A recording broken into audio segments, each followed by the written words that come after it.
గౌరవ మేయర్ శ్రీమతి శ్రీ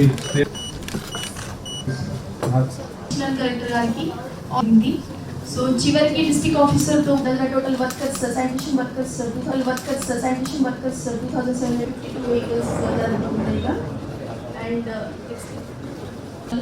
672 ఉన్నారు vehicle present ma'am. First ఇది వాటర్ సప్లై గురించి ఒక బ్రీఫ్ ఇస్తాను మ్యామ్.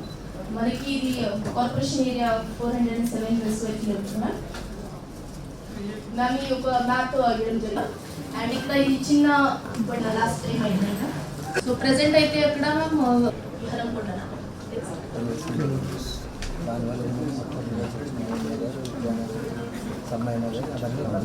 ఉత్తర దివాస్ వచ్చి మేజర్గా అదే ప్రాబ్లం అండి. బేసిన్ కాబట్టి అబ్స్ట్రక్షన్ క్లియర్ తర్వాత ఏంటంటే ఇప్పుడు భద్రత సొల్యూషన్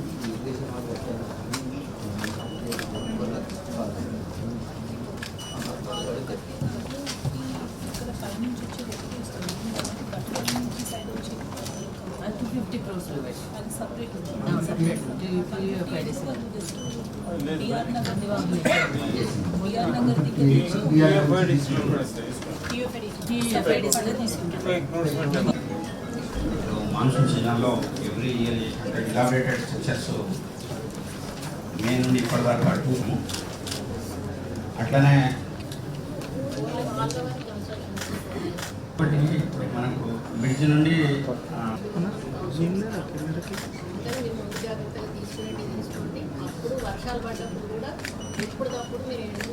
రెస్క్యూ ఆపరేషన్స్ అయినా బ్లడ్ వచ్చినా రెస్క్యూ చేయడానికి రెడీ. మా టోల్ ఫ్రీ నెంబర్ వచ్చేసి 9701399645.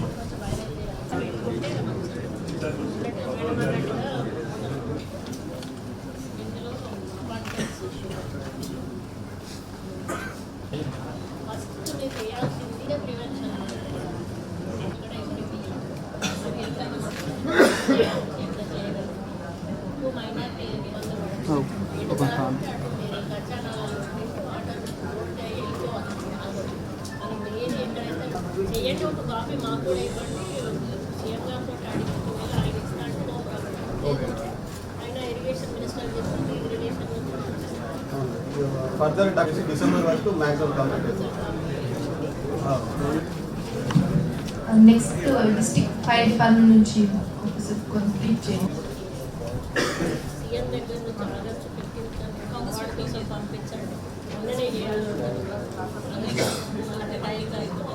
Yes, madam, we have got likewise.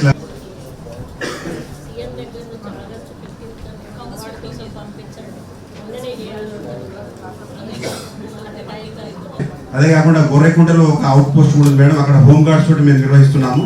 తర్వాత మన హన్మకొండ జిల్లాలో శ్రద్ధ వహిస్తామని హామీ ఇస్తున్నాను. Thank you madam.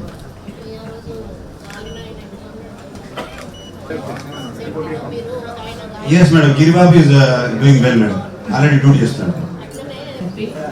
ముందుగానే ఒక మీటింగ్ కండక్ట్ చేసుకుని అన్ని డిపార్ట్మెంట్స్తో కోఆర్డినేట్ చేసుకుని అదేవిధంగా అడిషనల్ కలెక్టర్ గారు, మన ఎమ్మెల్యే గారు, మేయర్ గారు, మనకు వచ్చినటువంటి అధికారులందరికీ, పత్రికా సోదరులకు అందరికీ నా హృదయపూర్వక నమస్కారం. మరి అన్ని డిపార్ట్మెంట్స్ మీద కూడా చాలా వివరంగా మీ యొక్క ఆలోచనలు, మీకున్న ప్రాబ్లమ్స్, మరి మీరు తీసుకుంటున్న జాగ్రత్తల గురించి చెప్పడం జరిగింది. మన కలెక్టర్స్ కూడా ఎప్పటికప్పుడు వాళ్ళు ఫాలోఅప్ చేసుకుంటూ ఎక్కడ ప్రాబ్లం రాకుండా చూసుకునే కార్యక్రమం చేస్తూ ఉన్నారు. మనకు ఎలక్షన్ కోడ్ రావడం వల్ల ఒక 2 నెలల ఈ ఎలక్షన్ కోడ్ వల్ల మనం ఏ పనులు చేపట్టలేకపోయాము. ఫౌండేషన్ చేయడం కానీ, పనులు స్టార్ట్ చేయడం కానీ, దానివల్ల అనుకున్న సమయంలో వర్షాకాలం కంటే ముందే కొన్ని పనులు చేయలేకపోయాము. ఇప్పుడు ఏదైతే పవర్ ప్లాంట్ ప్రజెంటేషన్లో చూపించారో కమిషనర్ గారు వాటన్నిటిని కూడా ఫాలోఅప్ చేసుకొని వీలైనంత తొందరలో పూర్తి చేయాలని వారికి ఆదేశిస్తూ ఉన్నాను. ప్రపోజల్స్ ఏవైతే పెండింగ్ ఉంటే ఎక్కడ ఉన్నాయో దయచేసి మాకు ఒక నోట్ ఇవ్వండి అమ్మా, మేము దాన్ని ఫాలోఅప్ చేస్తాము. మీరు ఒకటే కాదు, కార్పొరేషన్ నుంచి కూడా మన మేయర్ గారు కూడా చెప్తున్నారు, డిపార్ట్మెంట్స్ వాళ్ళు కూడా కొన్ని మేము ప్రపోజల్స్ పంపించాము, పెండింగ్ ఉన్నాయని చెప్తున్నారు. ఎంతవరకు వీలుంటే అంతవరకు మనం ఫండ్స్ ప్రభుత్వం నుంచి తీసుకొచ్చి రాబోయే కాలానికి ఇంకా ఎటువంటి ప్రాబ్లం లేకుండా చూసుకోవాల్సిన బాధ్యత ఉంది. ఎందుకంటే 2 నెలల సమయం కూడా మనకు కొంత మన పని వెనక్కి పోవడానికి అడ్డుపడిందనే చెప్పొచ్చు. మరి అధికారులు మాత్రం అప్రమత్తంగా ఉండాల్సిన అవసరం ఉన్నది. మరి ఎటువంటి ప్రజలకు ఇబ్బంది లేకుండా ప్రాణ నష్టం కానీ ఆస్తి నష్టం కానీ కలగకుండా ఇప్పుడే నేను ఇరిగేషన్ వాళ్ళకు చెప్పినట్టుగా మీరు ఎక్కడ వాటర్ అన్ని డిపార్ట్మెంట్స్ కూడా వాటర్ అనేది ఎక్కడ కూడా నిలబడకుండా ఉండే ప్రక్రియ మొదలు చేపట్టాలి. ఇక్కడ వాటర్ వచ్చినా కూడా ఏదో ఒక వే నుంచి బయటికి వెళ్ళిపోయే విధంగా ఇప్పుడు ఇన్ని రోజులు మీరు అన్నట్టుగా ప్రజలు ఇక్కడే నాలాలలో మునిగి టౌన్స్లోకి వస్తున్నాయి వాటర్ అని అనుకుంటున్నారు. కానీ ఇప్పుడు డిపార్ట్మెంట్ వాళ్ళు చెప్పింది బయట టౌన్ బయట నుంచి వచ్చే వాటర్ కూడా టౌన్లో నుంచి పోవడం వల్లనే మనకి వరదల ప్రమాదం ఎక్కువ అవుతుంది అని చెప్తాను. కాబట్టి టౌన్ బయట నుంచి వచ్చే వాటర్ను కూడా మనం టౌన్లోకి రాకుండా దారి మళ్ళీ విధంగా ఏ విధంగా చర్యలు తీసుకోవచ్చు ఇవన్నీ టెక్నికల్గా మీకు అన్నీ తెలిసే ఉంటాయి. మీరు అవి చేపట్టే ముందు మీ పై అధికారులను పర్మిషన్ తీసుకోండి, కలెక్టర్లతో మాట్లాడండి, కమిషనర్లతో మాట్లాడండి. వాళ్ళు పై అధికారులతో మాట్లాడుకుంటే వాళ్ళు మాట్లాడతారు. మా అవసరం ఉంటే మేము కూడా ఇన్వాల్వ్ అవుతాము. ఎటు తిరిగి మన అందరి ఆలోచన ఒకటే, ప్రజలకు మంచి చేయాలి, ప్రజలు మంచిగా ఉండాలి, వాళ్ళకు ఎటువంటి ఇబ్బంది కలగకూడదు అనే ఉద్దేశంతో మీరందరూ కూడా ఈ ప్రోగ్రాంలో పార్టిసిపేట్ అయ్యి మేము చెప్పిన సూచనలు సలహాలన్నిటిని కూడా నోట్ చేసుకొని మీ నుంచి కూడా కొన్ని మాకు సూచనలు సలహాలు ఇచ్చినందుకు ధన్యవాదాలు తెలియజేసుకుంటూ యాజ్ ఎ మినిస్టర్గా గవర్నమెంట్ నుంచి ఏవైనా రావాల్సి ఉంటే తప్పకుండా నా వంతు సహకారం సహాయం 100% ఉంటుందని తెలియజేసుకుంటూ